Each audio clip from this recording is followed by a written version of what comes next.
Hey fellow Vault Dwellers, it's Angry Turtle, and today I have for you the lazy Ghoul build.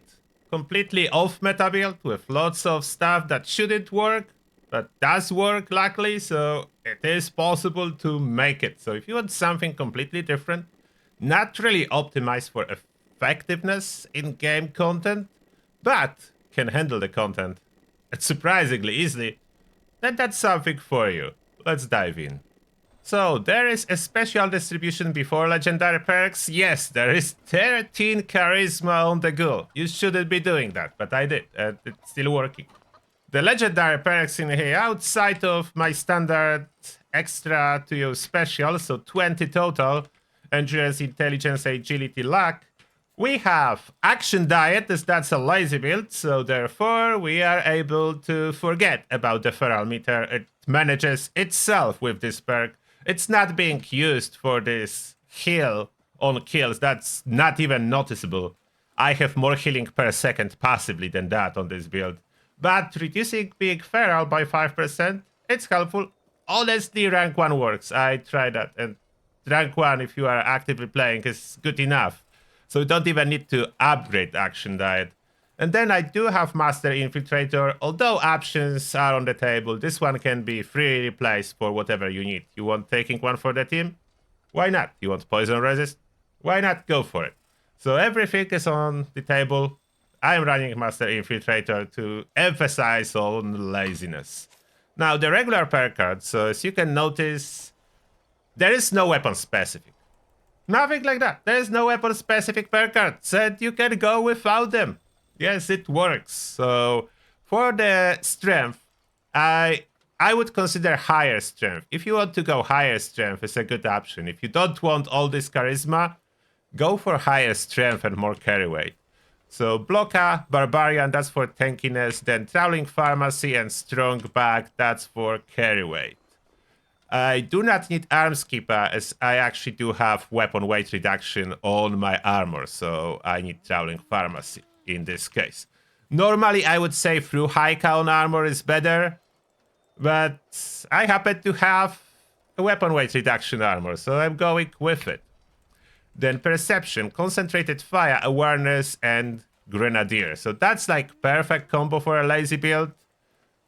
Grenadier is very important for tagging, especially in event scenarios, so you don't really need to aim.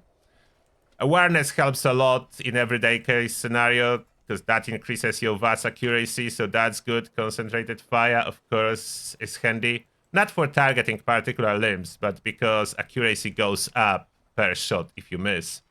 So this is great. Then, Endurance, we do have Life Giver. Ironclad for extra resistance, through Haika for carry weight, Adamantium Skeleton, that's a must for ghouls, and Fireproof for extra resistance, and Thick Skin. So we are super tanky. Like, if you didn't notice yet, that's non-power armor build. Mostly running without power armor. There is one case scenario when you would like to use power armor, and that's the raid. But that's the only situation when power armor really helps a lot. Everything else, no need. Charisma, we have Inspirational to improve our experience, Bodyguards for extra resistance, tankiness, Magnetic Personality as charisma. Like, charisma perk scales directly with your charisma, so we want to boost it. Strength in numbers from Mutations, Spiritual Healer for extra healing for ourselves. It's unfortunately quite weak, but costs 1 point, so not end of the world. Tenderizer for damage on boss fights to help the teammates. United Ordeal for free special. Glowing one to occasionally passively get a glow. We are not managing glow on this build, just to be clear. We are not managing glow. If it comes in, it's nice. If it doesn't, we don't care. As you may notice, there is no glow-related perks. Intelligence, Demolition Expert for explosives, batteries included for carry weighted, Scrapper for more free stuff. Under Agility, Gunslinger for weak spot damage, then all the Onslaught perks, they do work with all weapons, so very universal. So we are running regular Onslaught, not the reverse one, we are running regular. Gunfu for target switching, White Knight, so we don't need to fix our armor constantly, and Adrenaline for extra damage. After that, the luck, we do have Ricochet for tankiness, Lucky Break, so we don't need to fix our armor. Yes, that's off-meta lazy build. 4-leaf Clover, So we have more criticals, class freak, critical savvy, even more criticals. Battle Genes, yes, finally I used another unused perk. And Battle Genes for this build gain 4 health per second, and we have that combined with more health regenerating stuff. So we don't even need to use Stimpaks. Like, this build heals itself and 40 spots for some extra damage. No glow related stuff. Now, about the mutations, you can run all. Like, honestly, there is no particular requirement about the mutations. You can run all. We do have Bird Bones, Carnivore, Eagle Eyes, Herd Mentality, Marsupial, Speed Demon, and Twisted Muscle. The one that is missing is Adrenal Reaction because we are never under 100% health, basically. Even in combat, we are healing way too fast. Now, the gear, weapons, armor, what is actually healing me? All those answers. So, for the weapons, I'm running Furious Tesla Cannon for most part. So that's Furious, Explosive, Extra Durability, Polish on this particular one. There is no improvement to assembly. So the mod is stock assembly. That's because the better one changes it so the hits reduce armor, including yourself when you hit yourself. So I don't want that. Therefore, I have stock assembly. Then other mods you can see in here. It's modded for full damage per shot. 538 is decent amount of damage. Really good. Like, you will see in action, I will show you. So that's for events, for everyday enemies, like almost everything. Super convenient. I found this weapon super convenient for the lazy build. Then we do have Gatling Plasma in case I do need to contribute towards tanky enemies and do damage. It's intentionally modified for lowest possible AP cost, so AP cost of 8. It's paired with Conductors, VATS Optimized, VATS Enhanced, and Furious. So yeah, very easy to use in VATS. Manages itself. I don't need like anything. And I'm non-power armor user. This is fine. This weapon is so powerful that it's still the best pick for the VATS on tough enemies if you are on lazy build without power armor. It's still the best choice. Modifications to get the cheapest AP cost, you may notice Swift Core Receptacle. So we do not have any armor piercing effects. We are using Swift Core, which is basically reducing AP cost. The reload speed bonus is insignificant. We are using it for cheaper VATS. Accelerated nozzle still in here. I could consider not using accelerated nozzle, but I don't think it's a good trade-off. So I keep accelerated nozzle. Those two weapons are the main weapons I'm using, but build can use anything. Like, there's no weapon-specific perks, so you can use anything, especially Furious weapons. Whatever Furious weapons you have, you can use, including Auto-Axe, even though it will not work with Gunslinger perks, because that's smelly. But this is fine. Now, armor, that's the important part. So we are running full set of Solar.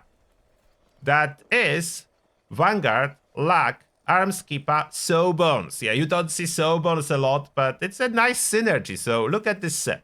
This set provides 4 health per second. I do need to be above 60% health. It does work on teammates, so we are kind of partially a support build as we are helping teammates. And on top of that, I have Sawbones. I have 4 pieces, so that's another 4 health per second.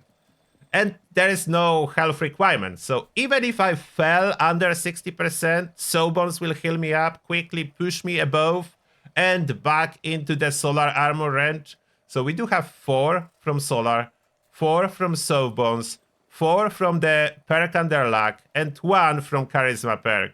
So as you can quickly add it up, it's 13 health per second. That's significant. You will see that in combat. That's significant amount of continuous health boost.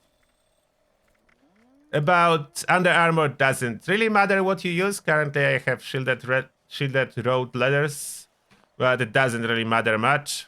I have high capacity backpack to get more carry weight. About food, you can notice I'm running lots of food, but there is no good with salt perk. Therefore, I'm just eating what's free.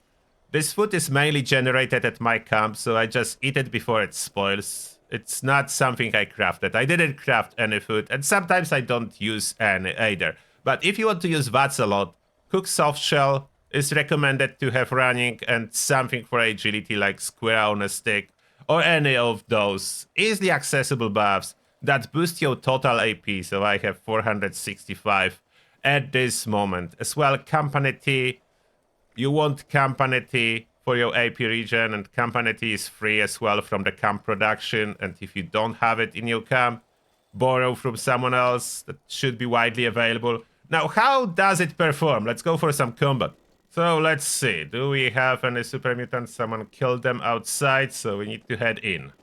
And with this weapon having 500 damage per hit, you may think it's not good enough.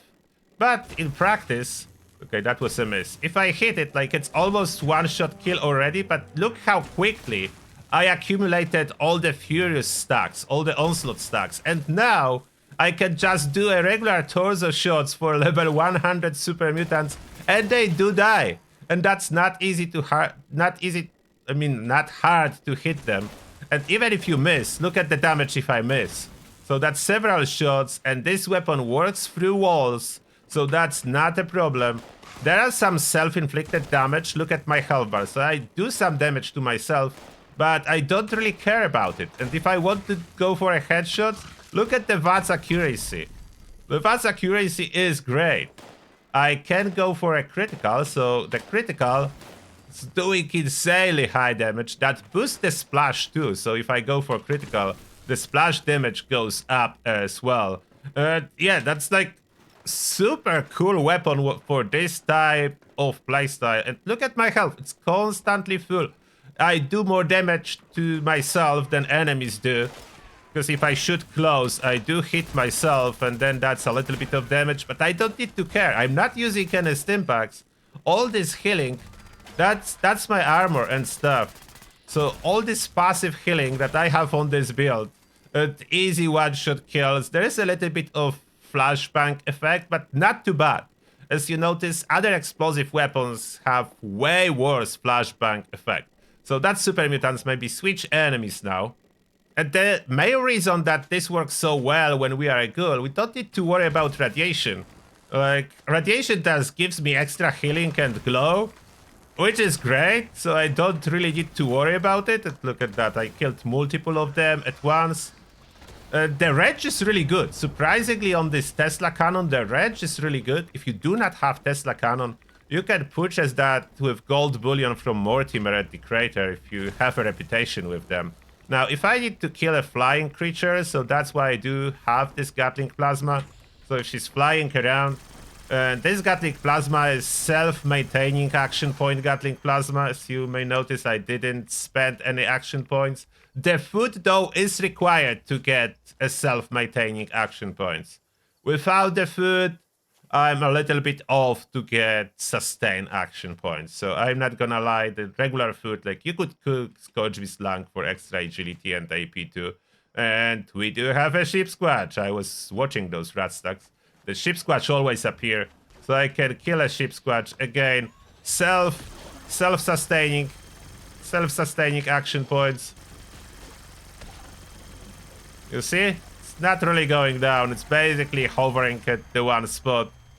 And I can kill everything. No problem. Gunfu is helping. Like, if you need a lazy build that do not require any input from you, even eating is optional, but without eating, you will not be able to get a self-sustaining Gatling Plasma to work. But the Tesla cannon, because it doesn't even really need that, will work perfectly fine for all the case scenario without you even eating anything. So if I forget about eating stuff, it's fine. It's not a problem at all. So this build, like, 2 weapons basically you need. I'm carrying way more. I don't really need them, but there is no room to store everything. You know, the game Fallout 76. Unless you are fully dedicated to the lazy build and you don't want to hold to any stuff, you could run it with just those 2 weapons. It's fine. If you have a Tesla cannon and you combine it with Gatling Plasma, you are covered on all case scenario in the game. You can do any content, anywhere, and as a ghoul, you don't even need to own power armor.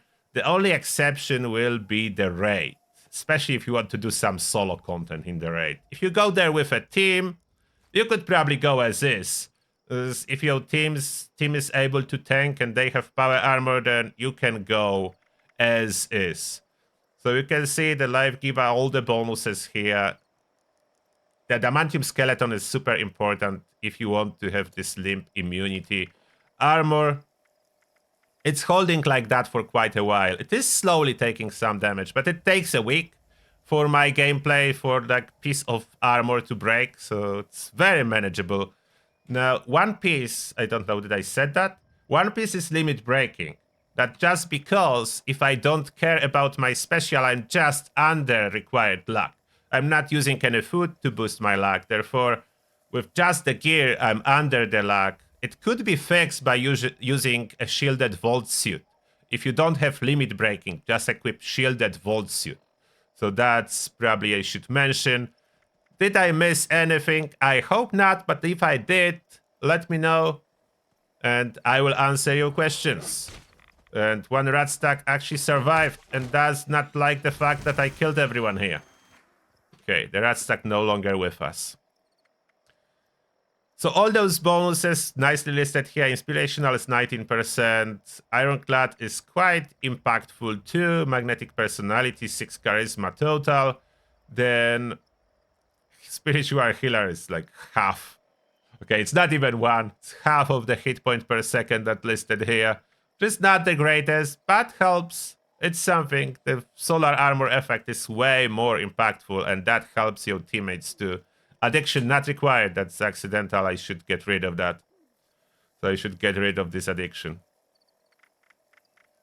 About my stats, so you can see resistances are really good. The fire is low and there is no elemental. There is no good way to add a lot of elemental resistance outside of switching one of the legendary perks for poison resist. But with the amount of passive healing we do have here, so almost 13 health per second, we can counter most of the dot from enemy damage by just out-healing it constantly.